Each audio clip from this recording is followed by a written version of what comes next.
Praise the lord. దేవునికి స్తోత్రం. సాటి లేని జీవము గల సర్వశక్తిమంతుడైన యేసయ్య పరిశుద్ధ నామంలో అందరికీ బ్లెస్సింగ్ బీయింగ్ క్రిస్టియన్ తరపున వందనాలు. మరి మన మెడిటేషన్స్ ఆన్ ద క్రాస్లో భాగంగా ఈరోజు 4వ మాట, ద వర్డ్ ఆఫ్ యాంగ్విష్. మరి దీనికి కీవర్డ్స్గా మత్తయి సువార్త 27వ అధ్యాయము 46వ వచనం.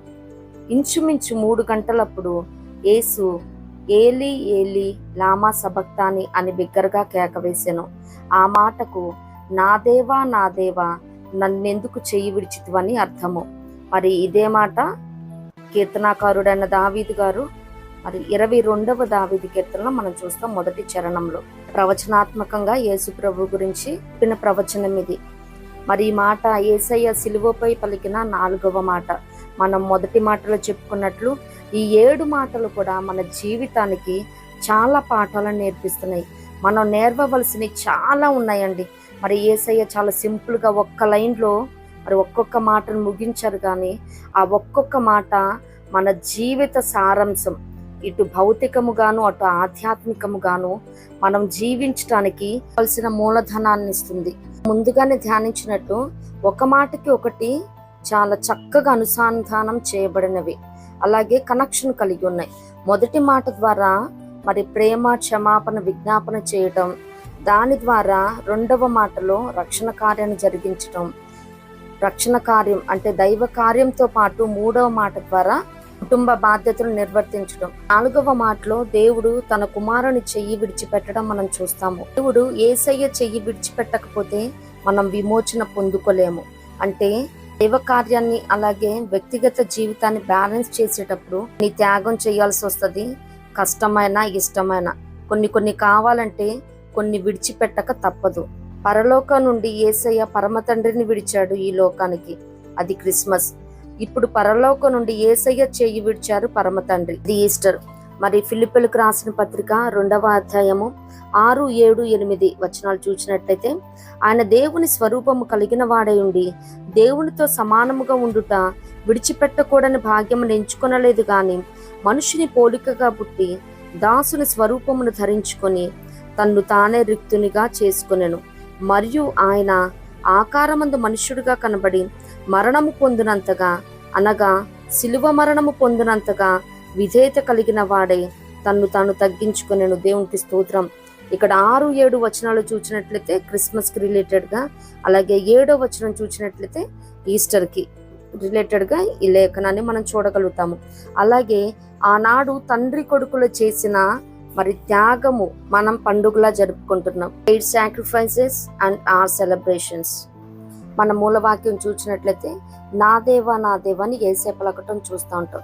ఎప్పుడు యేసయ్య మరి పరమ తండ్రిని నా తండ్రి నా తండ్రి అని సంబోధించేవాళ్ళు. అది మరి 174 సార్లు వరకు ఉందని మనం చూసాము. కానీ ఈ ఒక్కసారే నా దేవా అని సిలువకు అప్పచెప్పే ముందు కూడా మత్తయి సువార్త 26:53లో ఆ తండ్రిని వేడుకొనిన ఎడల ఆయన 12 సేనా వ్యూహముల కంటే ఎక్కువ మంది దూతలను నాకు పంపడనియు నీవు అనుకొనుచున్నావా అని అక్కడ నా తండ్రి అంటారు. ఇక్కడ యేసయ్య నా దేవా అని పిలవటం మనం చూస్తూ ఉంటాం. అంత మాత్రమే కాదు, బైబిల్లో మొత్తం ఎంతమంది నా దేవా అని పిలిచారో మనం ఒక్కసారి చూద్దాము. ఎందుకంటే ఇది ధ్యానాంశాలు. యేసయ్య శిలువ మీద పలికిన ప్రతి మాట కూడా చాలా ప్రశస్తమైనది కాబట్టి అందున మనం ధ్యానిస్తున్నాం కాబట్టి ప్రతిదీ కొంచెం విపులంగా చూద్దాము. మొదటిగా మొదటి రాజులు 3:7 సొలొమోన్ గారు చేసిన ప్రార్థన. బుద్ధి వివేకములు కావాలని ప్రేయర్ చేస్తారు అక్కడ. మొదటి రాజులు 8:28లో మరి సొలొమోన్ గారే యెహోవా బలిపీఠం ఎదుట చేసిన ప్రార్థన. మొదటి రాజులు 17:20లో ఏలియా గారు సారెపతి విధవరాలు కుమారుని బ్రతికించుటకై చేసిన ప్రార్థన. అదే మరి మొదటి రాజులు 17:21లో కూడా నా దేవా అంటారు ఏలియా గారు.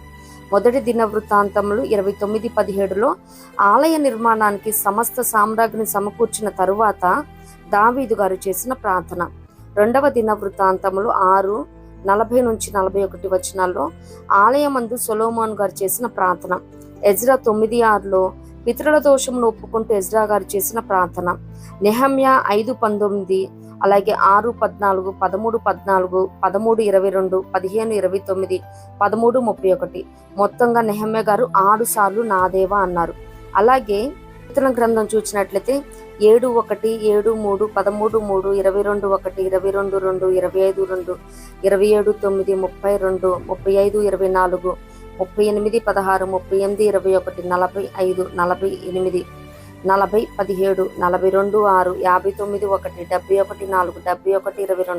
83, 13, 86, 13 ఇలా 20 సార్లుగా నా దేవాన్ని పిలవటం కీర్తన గ్రంథంలో మనం చూడగలుగుతాము.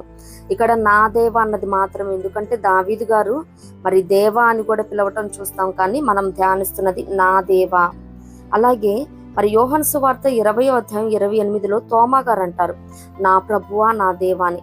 గాయాలలో వేలు పెట్టి చూసినప్పుడు అనమాట. చదివిన ప్రతిదీ కూడా నా దేవా అన్న మాట ప్రార్థనలో చూస్తాము. తోమా గారు అన్న మాట మాత్రమే ప్రార్థన కాదు. ఈవెన్ సిలువ మీద పలికిన ఈ మాట కూడా ప్రార్థన వాక్యంగా మనం చూడొచ్చు, అంటే ప్రార్థన చేస్తున్నప్పుడు వాడుతున్న మాటగా. ఎందుకంటే ఇంగ్లీష్లో చూసినట్లయితే బిగ్గరగా కేక వేశాను అన్న మాట దగ్గర క్రై అని ఉంటుంది. ఆ క్రై అనే మాట మరి ట్రాన్స్లేషన్ లో మొర్రపెట్టుట అంటే one of the kinds of prayer. నా దేవ అనడంలో ఓనర్షిప్ ఉంటుంది, పొజిషన్ ఉంటుంది. మరి పిల్లలు అంటారు కదా, ఇది నాది, ఇట్స్ మైన్ అంటారు. అంటే ఒక హక్కు, అధికారం, సంబంధం, అనుబంధం ఉంటది అనమాట ఇక్కడ నా అనే మాటను యూజ్ చేసినప్పుడు. ఇక్కడ నా దేవా అని యేసే పిలవటంలో మరి ఎప్పుడు తండ్రి, నా తండ్రి అని యేసే పిలవటంలో అర్థం ఏంటంటే, మరి ఎప్పుడైతే సిలువనెక్కారో అప్పుడే యేసయ్య కుమారత్వాన్ని కోల్పోయారు. ఎందుకంటే మనందరి పాపాలు సిలువ రూపంలో ఆయన భరిస్తూ ఉన్నారు కాబట్టి, ఆయన మీద వేసుకొని ఉన్నారు. ఆయనలో పాపం లేదు, కానీ పాప భారాన్ని ఆయన భరిస్తూ ఉన్నాడు. అలాగే పాపంలో ఉన్నవారు దేవుని కుమారులకుటకు యోగ్యులు కారు. అంటే తప్పిపోయిన కుమారుడు కూడా తిరిగి వచ్చేటప్పుడు నేను ఇలా చెప్పాలని అనుకుంటారు కదా, లూకా సువార్త 15వ అధ్యాయంలో చూస్తాం, నీ కుమారుడు అనిపించుటకు నేను యోగ్యుడను కాను అంటాడు. అలాగే ఇహలోకమందున్న తండ్రులు కూడా తమ కుమారులు చేసే చిన్న చిన్న తప్పులకే అసలు వాడు నా కొడుకే కాదు, నువ్వు నా కొడుకుగా ఉండటానికి అర్హత లేదు నీకు అని చెప్తా ఉంటారు. అటువంటిది పరిశుద్ధుడైన దేవుడు పాప భారాన్ని మోస్తున్న యేసయ్యని కుమారుడుగా అంగీకరించాడు కాబట్టి ఏదర్ ఆ పరలోక నాథుడు అయితే తండ్రన్న అవుతాడు, లేదు దేవుడన్న అవుతాడు. మనం విశ్వసించి రక్షణలోకి నడిపించబడుతూ ఆయన ఆరాధిస్తున్నాం కాబట్టి ఆయన మనకు తండ్రి.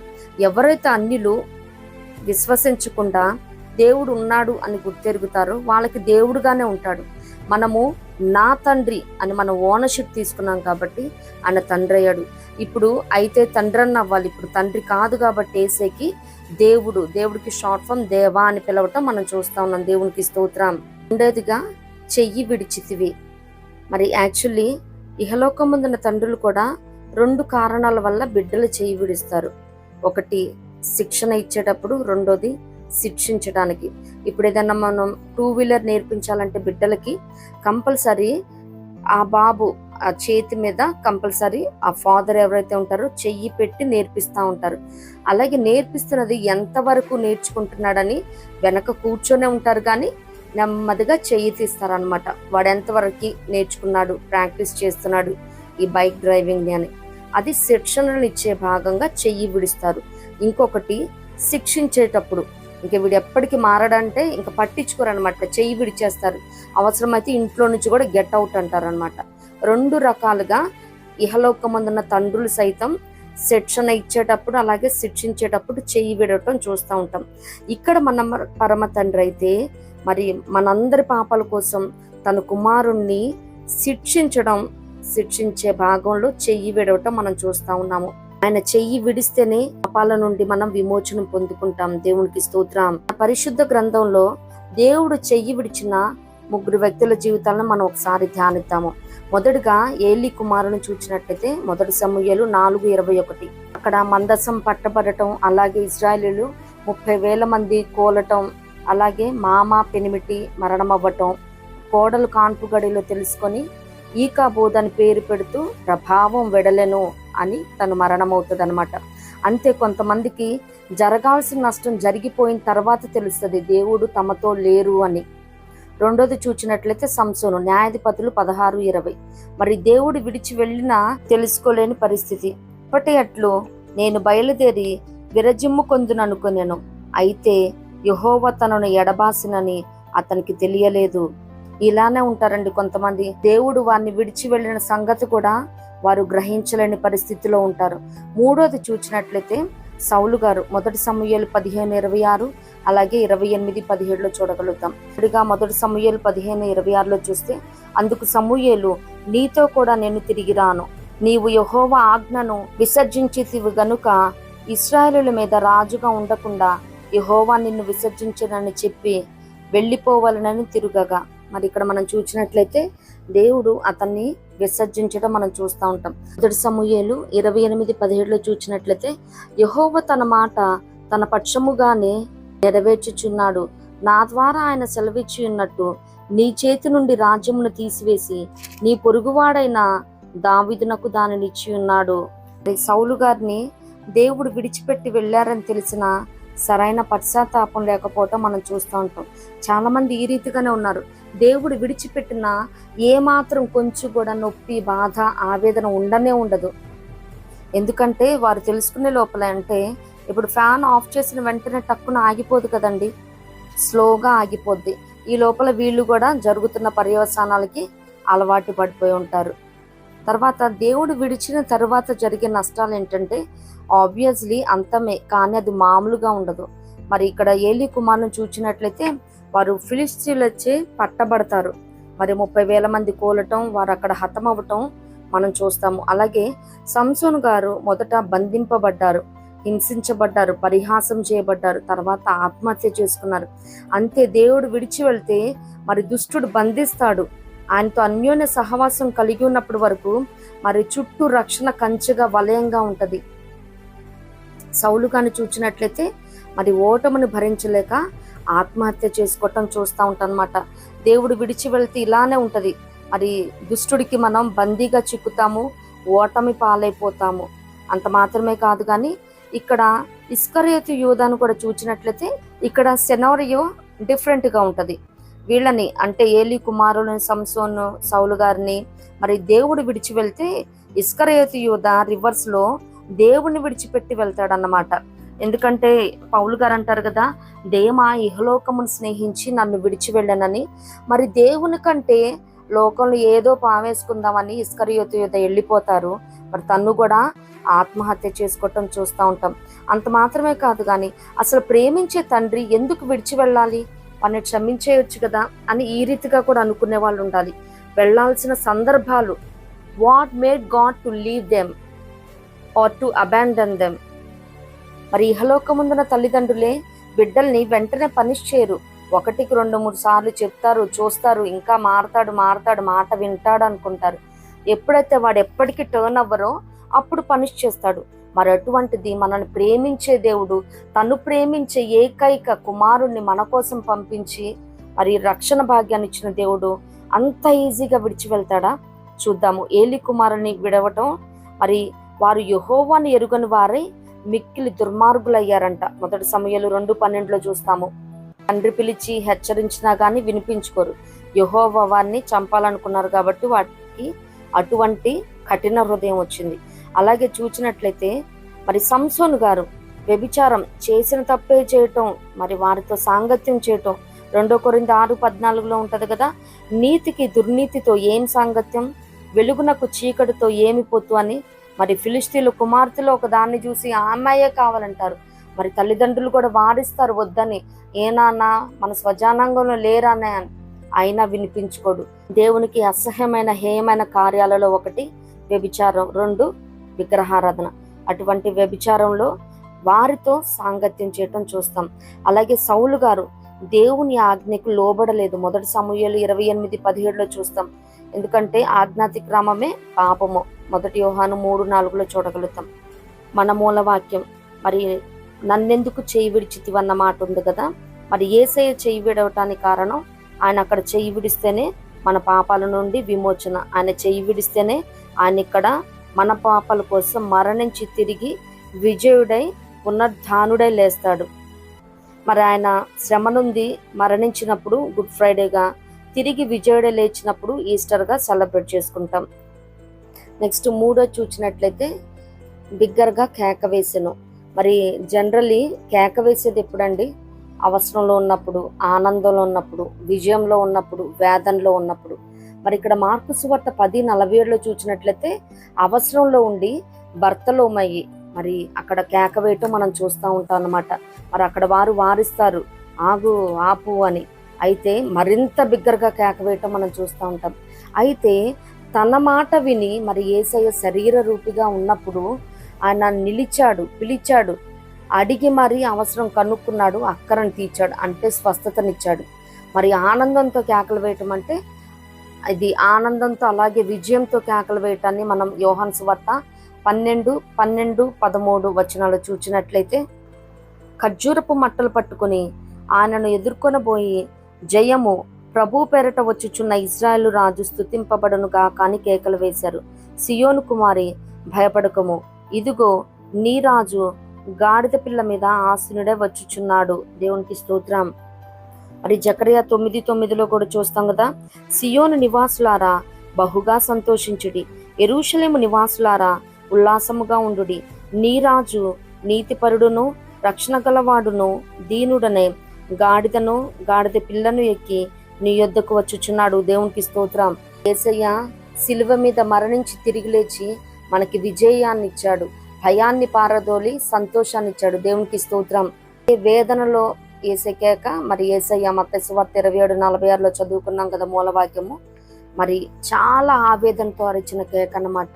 కేక విని ఆయన నిలిచి పిలిచి మరి స్వస్థతనిచ్చాడు. కానీ ఈయన కేక మాత్రం అరణ్య రోదనే. తండ్రి చూస్తూ ఉండి కూడా ఏమి చేయలేని పరిస్థితి. హాగరు కుమారుడు ఇష్మాయేలు మొర వినే మరి ఆ అరణ్యంలోకి దూతను పంపించిన దేవుడు తన కొడుకు అల్లల్లాడిపోతూ విలవిల్లాడుతూ నా దేవా నా దేవా అంటున్నా కానీ ఏమీ స్పందించలేని పరిస్థితి. ఇక్కడ ఒక స్టోరీ చూద్దాం. జాన్ గ్రిఫిత్ అని యుఎస్ఏలో మరి తను మిసిసిపి రివర్ బ్రిడ్జ్ మీద పనిచేస్తాడనమాట. అది 5 ఏప్రిల్ 1937. మరి తనకి ఒక చిన్న కుమారుడు ఉంటారు. బిడ్డంటే ఆ తల్లిదండ్రులకి చాలా ఇష్టం అంట, చిన్న బాబు. మరి ఒకరోజు సమ్మర్ హాలిడేస్లో 5 ఏప్రిల్ 1937లో మరి తను పనిచేస్తున్న ప్రాంతానికి కుమారుని తీసుకుని వెళ్తాడు జాన్. ఆ బాబు పేరు గ్రెగ్. తను చేస్తున్న పని ఎట్లాంటిదంటే మరి ఆ రివర్ బ్రిడ్జ్ మీద పైకి ఎత్తినప్పుడేమో కింద బోట్స్ వెళ్తాయి అనమాట, షిప్స్ అవన్నీ వెళ్ళటానికి. అలాగే ఆ బ్రిడ్జ్ని కొంచెం డౌన్ చేసినప్పుడు ట్రైన్స్ వెళ్ళటానికి ఉంటుంది అనమాట. తను ఏం చేయాలంటే ఆ లివర్ని పుల్ చేస్తూ ఉండాలి పైకి కిందకి. మరి తను కిందకి పుల్ చేస్తున్నప్పుడు కింద ఏమన్నా షిప్స్ వెళ్తున్నాయా లేదా అని చూసుకొని డౌన్ చేయాల్సి ఉంటుంది అనమాట. ఇన్ కేస్ షిప్స్ కొంచెం దూరంలో ఉంటే ట్రైన్ వచ్చే టైం అయింది కింద దించుతున్నానని సిగ్నల్స్ ఇచ్చి వారిని అక్కడ స్టాప్ చేసేసి తినిటు మరి ట్రైన్ని పంపించాల్సిన జాబ్ అన్నమాట. అయితే ఆ సమ్మర్ హాలిడేస్లో బిడ్డను తీసుకుని వెళ్ళినప్పుడు ఆ మధ్యాహ్నం టైంలో చక్కగా లంచ్ చేసుకున్నారు. బిడ్డకి అన్ని చక్కగా చుట్టుపక్కల ప్రాంతాల్లో మరి ఆ లేక్ దగ్గర ఉన్నవి అవన్నీ చెప్తూ చాలా హ్యాపీగా బిడ్డతో ఎంజాయ్ చేస్తూ ఉన్నారు. బిడ్డ కూడా చాలా ఎంజాయ్ చేస్తూ మరి తండ్రి దగ్గర సంతోషంగా ఆడుకుంటా ఉంటాడు. అప్పుడు తనకి సడన్ గా గుర్తొస్తుంది అనమాట. మరి ఆ టైంలో మెంఫిస్ ఎక్స్ప్రెస్ అనేది వస్తుందంట. మరి ఆ ట్రైన్ వచ్చే టైం ఏందని గబగబా చూసుకొని మరి బిడ్డను అక్కడ వదిలిపెట్టేసి నేను వస్తానుండు నాన్న అని తన వర్క్ స్టేషన్ దగ్గరకు వచ్చి మరి లివర్ లాగుదామని మొత్తం చూస్తూ ఉంటాడు అనమాట. కిందేమన్నా షిప్స్ అవి వెళ్తున్నాయని తీరా చూసేసరికి తను షాక్ అవుతాడు అనమాట. ఆ లివర్ కింద గేర్స్ మధ్యలో బాబు ఉంటాడు. ఇంకా నడుస్తా వస్తున్నప్పుడు ఏంటంటే ఆ బాబు కాలు ఇరుక్కుపోతుంది. ఇంకా తనకి ఏం చేయలేని పరిస్థితి. ఇటు చూస్తే అప్పటికే లేట్ అయిపోయింది. ట్రైన్ వచ్చే అలారం కూడా వినిపిస్తూ ఉన్నది అనమాట. ట్రైన్ వచ్చే ముందు సౌండ్స్ వస్తాయి కదండి, అది వచ్చేస్తుంది. ఒకవైపు చూస్తే బిడ్డ ఇరుక్కుపోయాడు.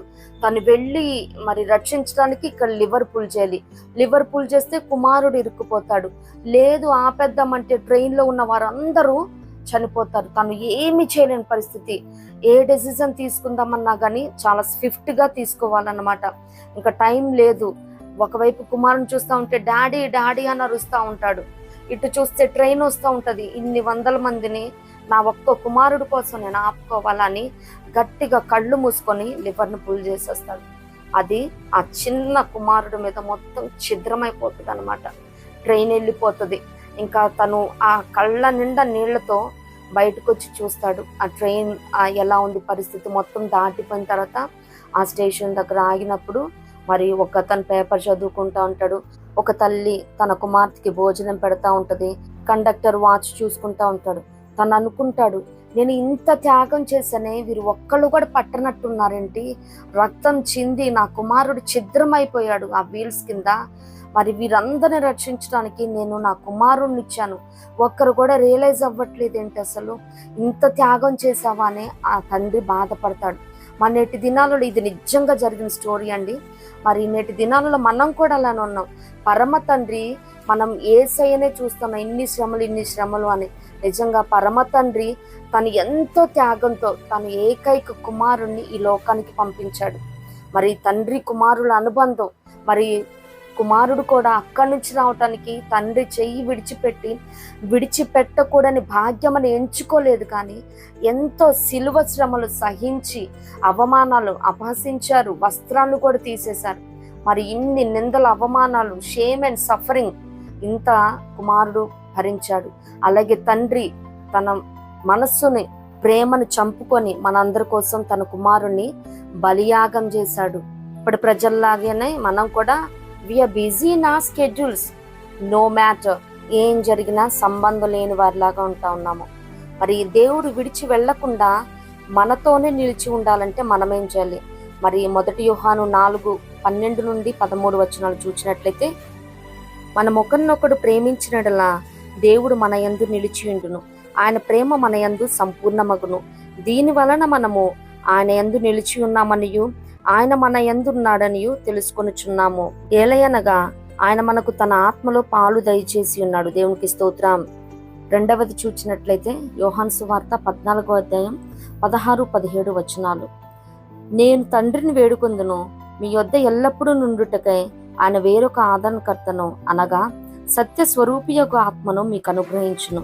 లోకము ఆయనను చూడదు, ఆయనను ఎరుగదు గనుక ఆయనను పొందనేరదు. మీరు ఆయనను ఎరుగుదురు, ఆయన మీతో కూడా నివసించును, మీలో ఉండును. దేవునికి స్తోత్రం. రెండోది, పరిశుద్ధాత్మ నింపుదల కావలసి ఉన్నది ఆయన మనలో నిలిచి ఉండాలంటే. అలాగే మరి యేసయ్య కేక వేసిన సమయాన్ని కూడా ఒకసారి ధ్యానిద్దాము. మరి అది ఇంచుమించు 3 గంటలప్పుడు అని ఉంటది కదా. మరి 3 గంటలు అన్నది మరి మధ్యాహ్నం అయినా అలాగే తెల్లవారుజామునైనా కానీ చాలా ప్రశస్తమైన సమయం. మరి మధ్యాహ్నం సమయంలో అయితే మరి అపోస్తుల కార్యములు 3:1 మరి స్వస్థత జరిగింది, అద్భుతాలు జరిగే సమయం. అలాగే అపోస్తుల కార్యములు 10:3 చూసినట్లయితే మరి కొర్నేలిని దేవుడు దర్శించిన సమయం, దేవదూత దర్శించింది. మరి ఆ శుభ గడియలోనే దేవుడు కూడా తన కుమారుని చెయ్యి విడిచిపెట్టాడు. ఇది శుభ గడియ, ఎందుకంటే ఒక బృహత్తర కార్యానికై మరి మనల్ని రక్షించడానికి తన కుమారుని చెయ్యి విడిచిపెట్టాడు. చెయ్యి విడిచిపెడితేనే ఆయన మన పాపాల కోసం మరణించి తిరిగి లేస్తాడు. దేవునికి స్తోత్రం. అలాగే యేసయ్య సిలువలో పలికిన ఈ 4వ మాట ద్వారా మనం ఏం నేర్చుకోవచ్చు అంటే, మొదటిగా ఒబే గాడ్స్ విల్, దేవుని చిత్తానికి పరిపూర్ణంగా విధేయత చూపాలి. అది శ్రమైన, హింసైన, మరణమైన మరి నీ చిత్తమే సిద్ధించునుగా కానీ యేసయ్య అన్నట్టు. రెండోదిగా డూ నాట్ క్వశ్చన్, మరి దేవుని చిత్తం ఆయన పర్ఫామ్ చేస్తున్న టైంలో ఇది ఎందుకు చేసావు అన్నది మనం క్వశ్చన్ చేయకూడదు. మరి ఇక్కడ నన్నెందుకు చెయ్యి విడిచితివి అని కుమారుడు అడుగుతున్నాడు కదా అని మనం అనుకోవచ్చు. కానీ ఇక్కడ యేసు ప్రభులు వారు ఎటువంటి క్వశ్చన్ అడుగుతున్నారో మనం ఒకసారి చూడాలి. ఎందుకంటే ఆయన క్వశ్చన్ చేసేవారైతే, నన్నెందుకు ఇంత శ్రమ పెడుతున్నావు, నేను చేసిన నేరం ఏంటి, నేనంటే ప్రేమ లేదా నీకు, నన్నెందుకు ఈ నరక లోకాన్ని పంపించావు అని ఈ రీతిగా క్వశ్చన్ చేయలేదు. క్వశ్చన్ చేయటం అంటే ఆయన సన్నిధి దూరమైందని, ఆయన సహవాసం దూరమైందని, ఆయనతో ఉన్న అన్యోన్య సంబంధం దూరమైందని బాధపడతా ఉన్నారు. మరి అక్కడ మనం దావీదు గారిని చూస్తాం కదా, 51వ దావీదు కీర్తనలో 11వ చరణంలో, నీ సన్నిధిలో నుండి నన్ను త్రోసివేయకము, నీ పరిశుద్ధాత్మను నా యుద్ధ నుండి త్రోసివేయకమని. మరి యేసయ్య నరరూపిగా వచ్చారు. అలాగే దావీదు గారు మనిషి. అసలు మరి ఒక మనిషే మరి తను చేసిన ప్రార్థనల కంట తన పరుపు ఆ కన్నీటి ప్రవాహంలో కొట్టుకుపోతుంది. అంత అతిశయోక్తిగా మాట్లాడుతూ ఉంటే, మరి మన తండ్రితో విడదీయరాని బంధాన్ని విడిచిపెట్టుకొని మన కోసం వచ్చిన యేసయ్య తండ్రి ఒక్కసారిగా చెయ్యి విడిచిపెట్టేసరికి అంతలా అల్లల్లాడిపోతూ, నన్నెందుకు విడిచిపెట్టావయ్యా అని అక్కడ అడగటం చూస్తూ ఉన్నాం. అది కూడా 22వ దావీదు కీర్తన 11లో చూసినట్లయితే, నాకు దూరముగా ఉండకుము, అందుకని దూరం అయ్యాడని, ఆయన సన్నిధి దూరమైందని నా చెయ్యి ఎందుకు విడిచావని చెప్తా ఉన్నారు. అంటే దేవా, నువ్వు ఇన్ని శ్రమలు నా తండ్రి, నువ్వు ఎన్ని అనుమతించినా నేను పడతానయ్యా, నీ చిత్తాన్ని నేను నెరవేరుస్తానయ్యా, కానీ నీ దగ్గర నుంచి నన్ను త్రోసివేద్దు, నీ సన్నిధిని, మరి అప్పటి వరకు దేవుని సన్నిధిని అనుభవిస్తా వచ్చాడు కాబట్టి అక్కడ ఆక్రోషం చేయటం మనం చూస్తూ ఉంటాము. అంతేకాని ఏ పరిస్థితిలో కూడా, మరి యోబు గారిని చూస్తాం కదా, ఏ విషయంలో ఏ పాపమును చేయలేదు, దేవుడు అన్యాయము చేసినని చెప్పలేదు. దేవునికి స్తోత్రం. మూడోదిగా చూసినట్లయితే మరి యేసయ్య ఆయనతో సహవాసాన్ని ఎంతగా ప్రేమించాడో అంతలా దేవుని సన్నిధిని, ఆయన సహవాసాన్ని మనం ప్రేమించబద్దులమన్నాం. Love your Lord's presence. మనం నిత్యముగా ఆయన సన్నిధిని, ఆయన సహవాసాన్ని కోరుకోవాలి, ప్రేమించాలి. లోకంలో ఏమున్నా లేకపోయినా, ఎవరున్నా లేకపోయినా నువ్వుంటే చాలయ్యా. మరి మనం పాట మాత్రమే కాదు కానీ మనం ప్రాక్టికల్గా కూడా దేవుని సన్నిధిని, సహవాసాన్ని అనుభవించాలి. మరి దానికోసమే ఆశపడాలి. మరి ఇజ్రాయెల్ని నడిపించేటప్పుడు మోషే గారు అంటారు కదా, నీ సన్నిధి మాకు తోడుగా రాని ఎడలా మమ్మల్ని తోడుకొని పోవద్దయ్యా అంటాడు. మమ్మల్ని తీసుకెళ్ళొద్దు, అసలు మీ సన్నిధి కావాలయ్యా. మరి ఆయన సన్నిధిలో నిత్య సుఖములు కలవు. మరి సన్నిధి అంటే అది ఇంకో టాపిక్ అవుతుంది. ఉచితం అయితే మనం ధ్యానిద్దాము. అలాగే 4th వన్ చూసినట్లయితే ప్రే ఇన్ పర్సిక్యూషన్స్. శ్రమ గడియలో కూడా కృంగిపోక మరి అధికంగా పట్టుదలతో అత్యాశక్తితో ప్రార్థించాలి. మరి భర్తలోమే చేసింది అదే కదా, మరి బిగ్గరగా కేక వేశాడు. అందరూ వారిస్తుంటే ఆపు అని మరి బిగ్గరగా కేక వేశాడు. అలాగే యేసయ్య కూడా ఆ శ్రమ గడియలో కూడా బిగ్గరగా కేక వేయటం మనం చూస్తూ ఉంటాం అన్నమాట. మరి కృంగిపోలేదు, నా తండ్రి కూడా నన్ను విడిచిపెట్టేశాడు. మరి యేసయ్య ఈ 4వ మాట ద్వారా మనకి నేర్పిస్తున్నది ఇదే, పరిపూర్ణంగా దేవుని చిత్తానికి లోబడాలి మొదటిది. అలాగే రెండోది, ఏ పరిస్థితిలో కూడా మరి దేవుణ్ణి మనం క్వశ్చన్ చేయకూడదు, ప్రశ్నించకూడదు. మూడోది చూచినట్లయితే ఆయన సన్నిధిని ప్రేమించాలి. 4వది చూచినట్లయితే శ్రమలలో కూడా దేవుణ్ణి ప్రార్థించాలి. మరి మనం ఏదో శ్రమలు వచ్చేసినాయి కదా అని వాళ్ళని వీళ్ళని బ్లేమ్ చేయటం, రాస్తారోకులు చేయటం, న్యాయం కోసం వాళ్ళ చుట్టూ వీళ్ళ చుట్టూ తిరగటం కాదు. కానీ శ్రమ గడియలో మరింత పట్టుదలతో అత్యాశక్తితో ప్రార్థించబద్దులుగా ఉన్నాము. మరి దేవుడు నేర్పిస్తున్న ఈ 4వ మాట ద్వారా ఈ 4 పాఠాలను నేర్చుకుందాము, దీవించబడదాము. ఇట్టి కృప ప్రభు మనందరికి అనుగ్రహించును గాక. ప్రభు కృప మనందరికి తోడైండును గాక. ఆమేన్.